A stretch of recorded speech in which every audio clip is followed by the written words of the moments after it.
Let's talk about your shoulder today, especially if you're past 60 and you've started noticing it doesn't move the way it used to. Maybe you've felt it reaching for something on the top shelf. Maybe it's tight when you're getting dressed or reaching to fasten something behind your back. Maybe you've even had a dull ache creep into your neck or down your arm and you weren't quite sure why. Here's some good news. Most of that stiffness isn't something that just happens to you as you get older. It's not a life sentence, and in most cases, it's not something that requires surgery either. It's usually a joint that's forgotten how to move properly, and once you understand why, it's actually simple to fix. We're going to walk through 3 gentle moves, all done seated, that take about 2 minutes altogether, and for each one, we'll show you a second way to do it too, so you can pick whichever feels best in your body.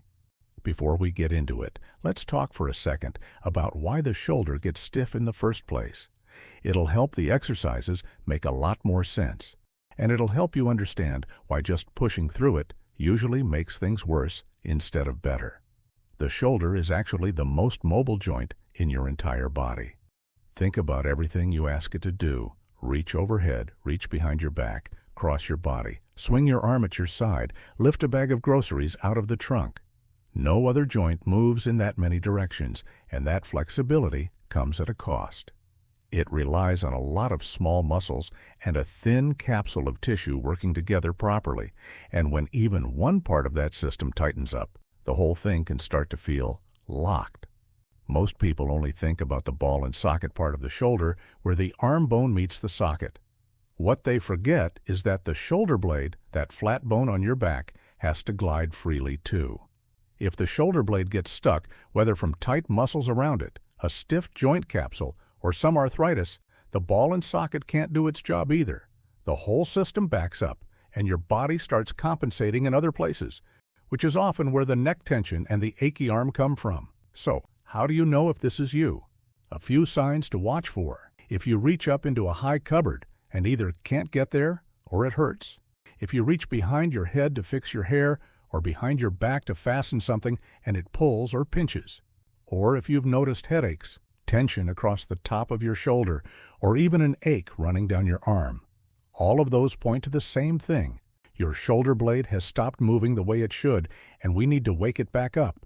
The good part is you don't need any equipment for this. You don't need to get on the floor if your knees don't love that idea, and you don't need more than a couple of minutes. Let's get into it. Move 1. All right, let's get into the first move. This one is about getting your shoulder blades sliding forward and back across your rib cage. You can do this 2 ways. Let's start seated, since that's the easiest version for most people and doesn't require anything special. Sit at a table with good tall posture and place both hands flat on the table in front of you, elbows locked straight. Now, keeping those elbows locked the entire time, slide your hands forward across the table as far as they'll comfortably go. Your hands can only move because your shoulder blades are gliding forward underneath them, so if your elbows bend, you're cheating the movement and taking the work away from where it needs to happen. Then bring them back towards you, letting your shoulder blades draw together behind you, forward and back. That's the whole move. If you don't have a table handy, here's the standing version instead. Stand with your arms straight out in front of you, elbows locked. Round your shoulders forward like you're reaching for something just out of reach, then pull your shoulder blades back together like you're trying to pinch something between them. Forward and back. Same motion, just without the table underneath you. Either way, go slow and really feel those shoulder blades doing the work rather than rushing through the motion. Speed doesn't matter here, control does. That's what you're after. Move 2. Second move, and this one works your shoulder blade in the other direction, up and down. Sit tall in your chair, shoulders relaxed, not hunched up around your ears. If your chair has armrests, scoot forward a bit so they're out of the way. Now simply lift your shoulders up toward your ears and let them drop back down. Up and down. Keep your breathing easy and try not to hold tension in your neck while you do it. You should feel your shoulder blades sliding up and down along your rib cage each time. If you're feeling strong and want a little extra out of this one, try this variation. Sitting in a sturdy chair with armrests, place your hands on the armrests, lock your elbows, and press down to lift your body slightly off the seat. Hold for a second, then lower back down. This adds a bit of strengthening on top of the mobility work, since now your shoulder blades are supporting your body weight instead of just moving freely. It's completely optional, so if that feels like too much right now, just stick with the simple shoulder shrugs. There's no rush to get to the harder version. Either one gets the job done, and you can always work up to it once the basic shrug feels easy. Move 3. Now for the third move, and this one might be the most important of the three. It's a stretch for a muscle called the lat, short for latissimus dorsi, the big muscle that runs down the side of your back. When this muscle gets tight, it actually pulls your shoulder blade down and locks it in place, which makes everything else harder. Here's the seated version. Scoot toward the front edge of your chair, lean your upper body forward, and place your palms down on your thighs or on a table in front of you, pressing gently through them. Now, keeping your hands where they are and pressing down the whole time, slowly slide your hips back and let your upper body follow, almost like you're trying to sit further back in the chair without lifting your palms. You should feel a stretch running down the side of your torso, toward your armpit. Hold that for 5 to 10 seconds to start. As it gets more comfortable, you can work up toward 15 or 20 seconds.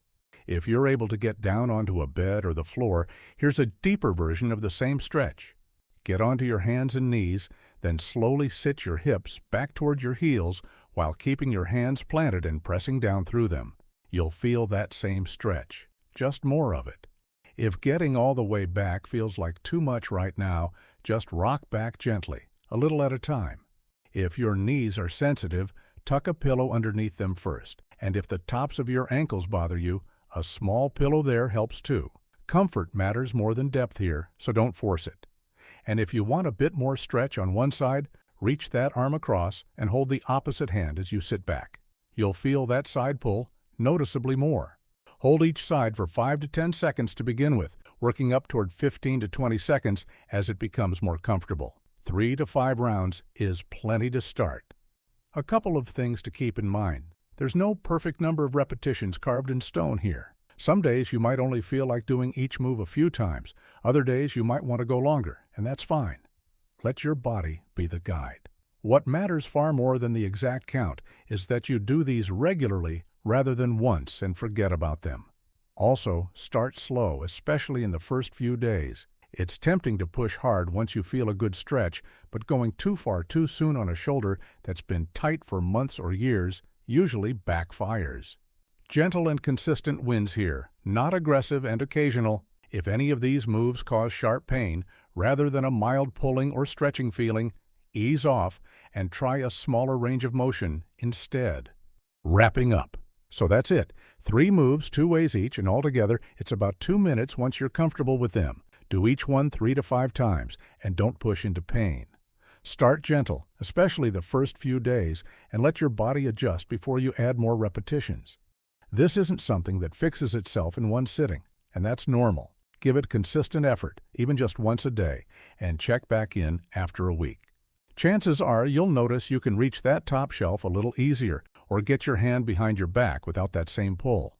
A little further down the road, you might notice the headaches easing up too, since a lot of that neck and shoulder tension is connected. That's how this kind of stiffness resolves. A little bit at a time with consistency, not all at once. If this helped, let me know in the comments how your shoulder's feeling, and I'll see you in the next one.